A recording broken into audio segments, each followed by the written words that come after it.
Throughout American history, people came to the United States in search of a new life and a new start.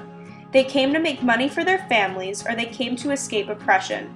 The reasons for immigration were plentiful, but it was not until the Gilded Age, from the late 1800s to the early 1900s, where the boom in immigration from Europe and Asia would eventually change American society forever. During the 1700s and the early 1800s, many of the people who moved there were from Northern and Western Europe, including the British and some Irish.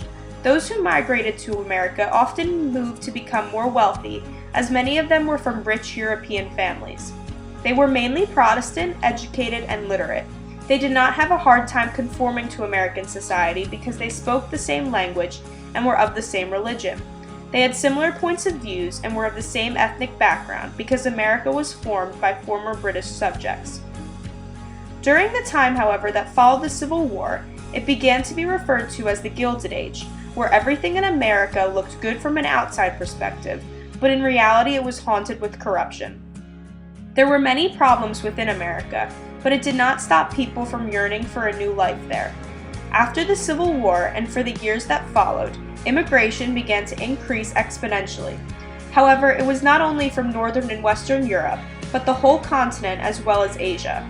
People began flocking in from Eastern and Southern Europe, and of these people, many were Hungarian, Italian, Polish, Irish, German, Russian, and Jewish.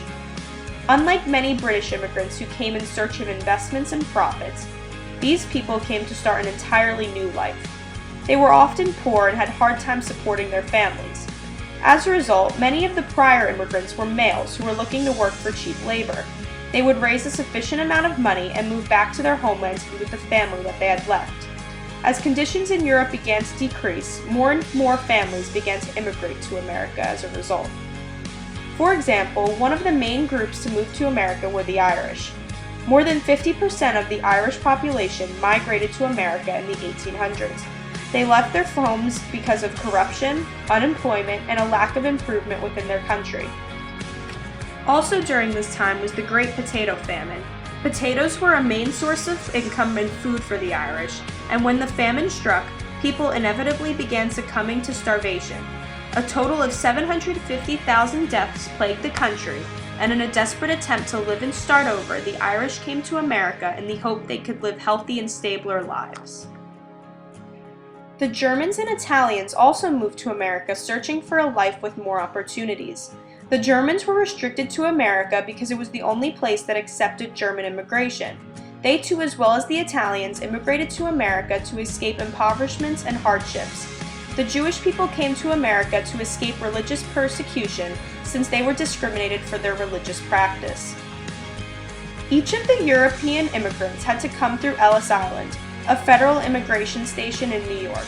It began in 1892 as an attempt to federally monitor those coming into the country.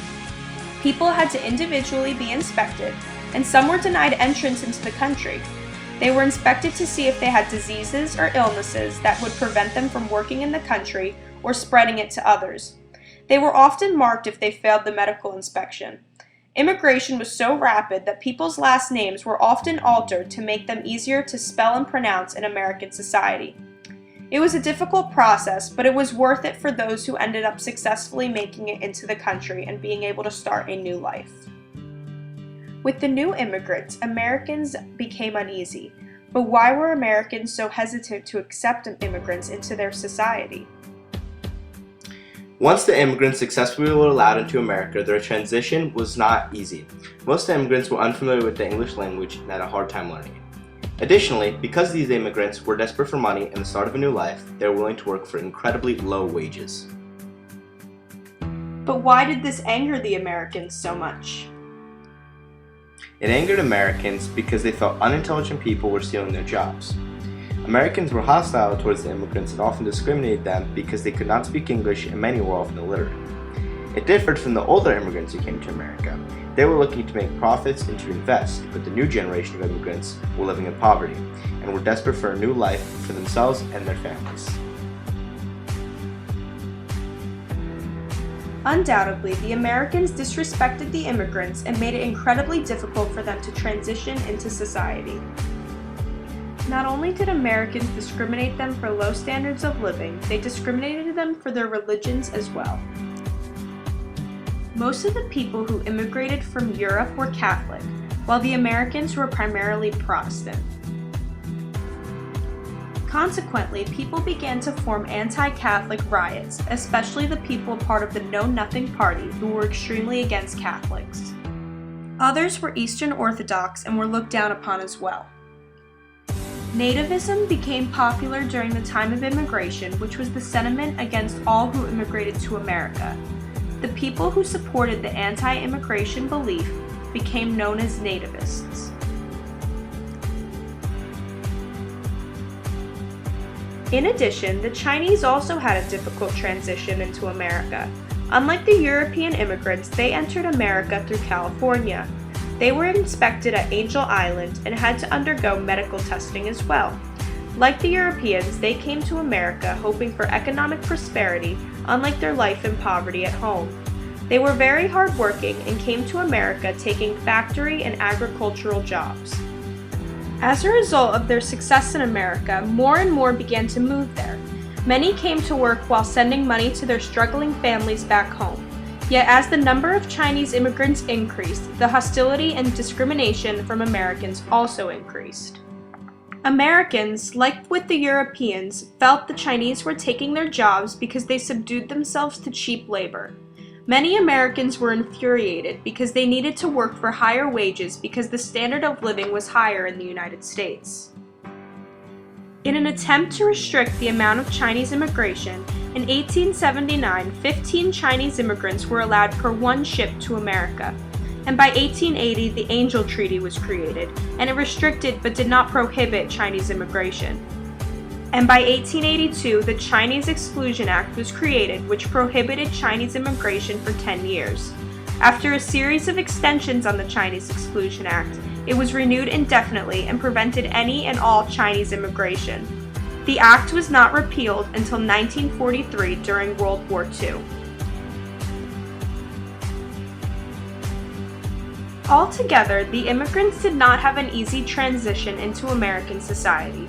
They were discriminated for their styles of living, their religions, and their desire to work for cheap wages. It was difficult at first for the immigrants to adjust to American society, but it ultimately changed America for the better. Immigration turned the United States into an ethnically diverse country that eventually accepted all people despite their differences. People were able to combine their ideas and philosophies and turn them into American philosophies. Towns like Little Italy, Chinatown, and Greektown were formed, and they provided the country with a sense of uniqueness and difference. People from all over the world were able to move to one country and start over as Americans. While immigrants were discriminated against in the early stages of their arrival to America, it initiated the start of diverse backgrounds. With 20 million immigrants coming to the United States between 1880 to 1920, it gave America a new identity as a distinct society. This meant that the United States was now accepting of all ethnicities and eventually became known as a country of cultural differences.